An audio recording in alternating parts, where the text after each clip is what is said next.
Okay, we're going to chat a little bit about games which we changed our mind on, and there were 4 that came to my mind which we thought we were positive about, but later on we had another go and like...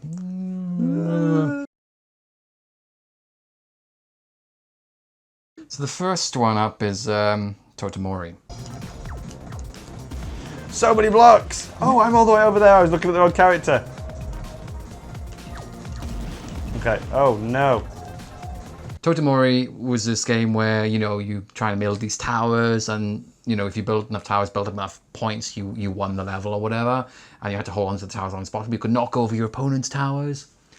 Now, and it was free as well, but in my experience, when we tried to play it a lot afterwards with my son, we found that the problem that plagued me, that I could never seem to build towers, continued. We're having trouble kind of connecting with the blocks and putting them in place. It was loose. It never felt like I never quite sure when I could pick them up. Okay. By the way, you can boost to knock other people's towers over, like that. Yeah, I've been doing it. Oh, okay. Where am I? I think you fell off. I thought I'd pick something up and I hadn't. And so many times I was running around with empty hands. Yeah. That kind of grabbing it's quite loose, isn't it? Yeah. Yeah, we kind of had the same thing when we got 3 other people involved. There was a lot of like, oh, I haven't got anything. I've not picked anything up. Yeah. And he won't grab. There was a few people saying things like that. I noted, and you noticed, that the picking things up can be a little bit loose. It was something that we were wary of when we played originally, but we thought we just need some more practice. I mean, there's new practice. Exactly, yeah. I mean, it just felt like it didn't pick up. And also there were issues where being obscured because of its fixed perspective. Mm-hmm. I really didn't know where I was. I think you were behind these. You were stuck in it amongst a load of blocks. In the end, I mean, I decided we weren't going to bother playing that anymore. Then there was Muddled, and I think this was the party game where you had to get a present, carry it all the way to a party from the last series, and you had to the first one, you could only get into the party with the present, and so the first person to get in through the door was the winner. Oh, this area is horrible. Oh, I got it. Yeah.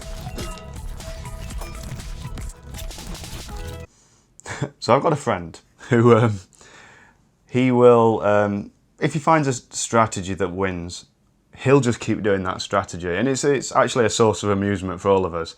And we're like, oh no, Warren's found this quirk, and the quirk in Muddled that he discovered was to just basically ignore the present, just run.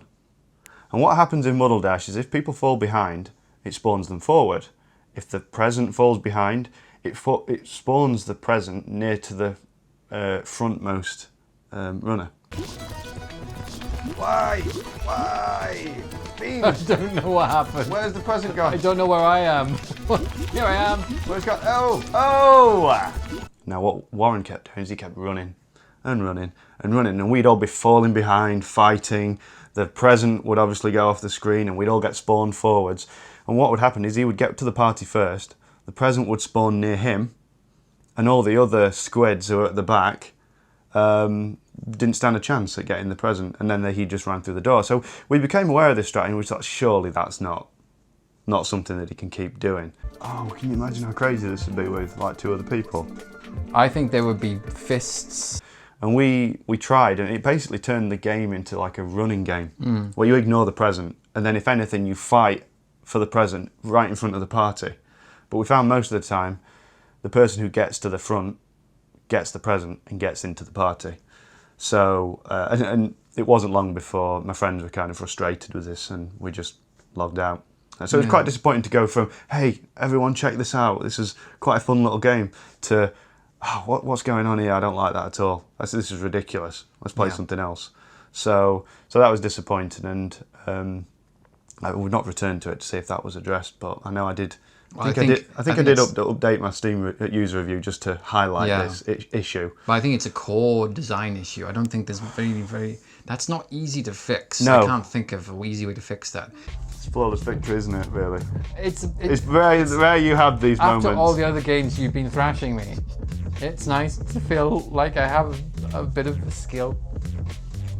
We're going to go back to Dueling Machine, which is like episode 2 with the very first series. And it's just more of a case of we wouldn't cover that now. The reason being, it's not exactly side by side. We had to have 2 different machines not looking at each other. Damn it, I know you were on there somewhere. I could see you. You walked right in front of me. I stood looking at you. The only reason you happened to be side by side in the same room is because the 2 machines were next to each other, more or less. And it's not really necessarily couch, PvP. No. So, and it's similarly like it's like At a Distance. It's a similar game where, that would have been fun to cover. But again, you need to be on 2 different machines. The drop that you don't like Can go somewhere. can go somewhere, so we'll use that. I've got another cube here, so. And I think we had another game we almost did for this series called Tock.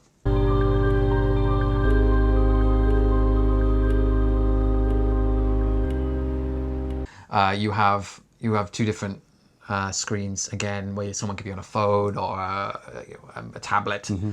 And we were going to do it. I was going to do it on a Mac. You were going to do it on your Windows, but we're going to have to not see each other's screens. It's a cooperative adventure game, and that's another reason why that we didn't really do it. And again, another one I'd love to have done is We Were Here. Hello, Tom. Come in. You need to pick it up and press V, Tom. Hello. That's right. Which is again another game where you're playing in different levels, but you have to talk to each other about what you see. It's a little bit creepy, a little bit fun. It's a good game. I can recommend it, but we're not going to do it here. So far, so good. This is a good. And I got another cooperation. achievement. So I can get behind Dueling Machine, not really quite having its place on our beloved side by side. And the last one on my mind was Chronobot, which we did in the last series. I was at the time. I was unsure.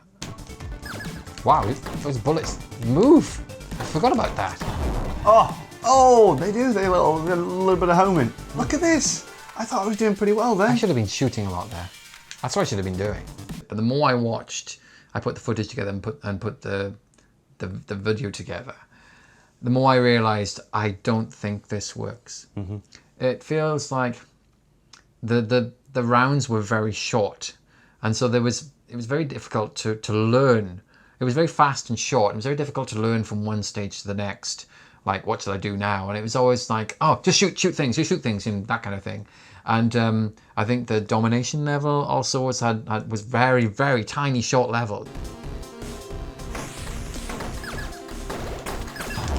Oh! My dude is totally looking the wrong way all that time. It was just like, you're supposed to have 15 seconds or something, and it would just suddenly be gone in like 3 or whatever. And I don't think we really understood. I mean, it probably was bugs, it would have been ironed out in time, but there was something about the game where it promoted huge amounts of chaos, which was very difficult to build on. And it did make me wonder, you think about something like the other game we were interested in, Isochronous. That was turn-based. Yeah. And that was a bit like... The movement was slow and there wasn't bullets. There's maybe arrows. You could think about what you're doing, a bit like battle bolts. Yeah. Like, in a way. I'm done. I've got you this time. You're dead. Dead. You're dead. What the hell? But it was turn-based, so you could think about, I don't know, what's happening here. But in Chronobot, it was just chaos, shoot. And you haven't had a chance to think about what you're trying to do.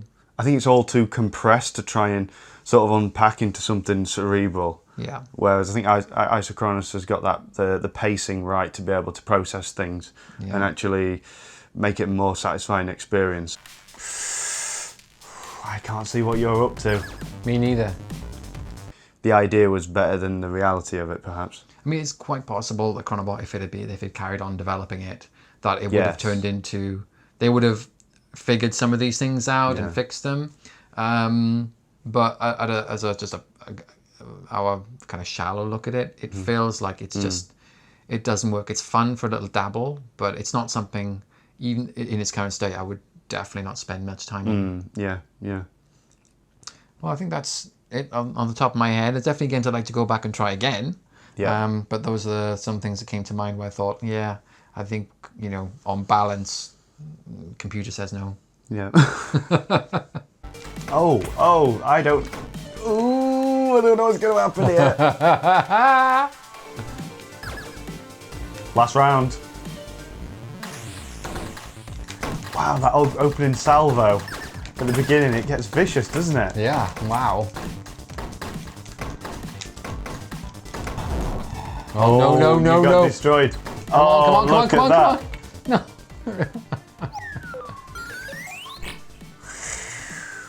Actually, if I tell you what happened, I couldn't remember how to shoot.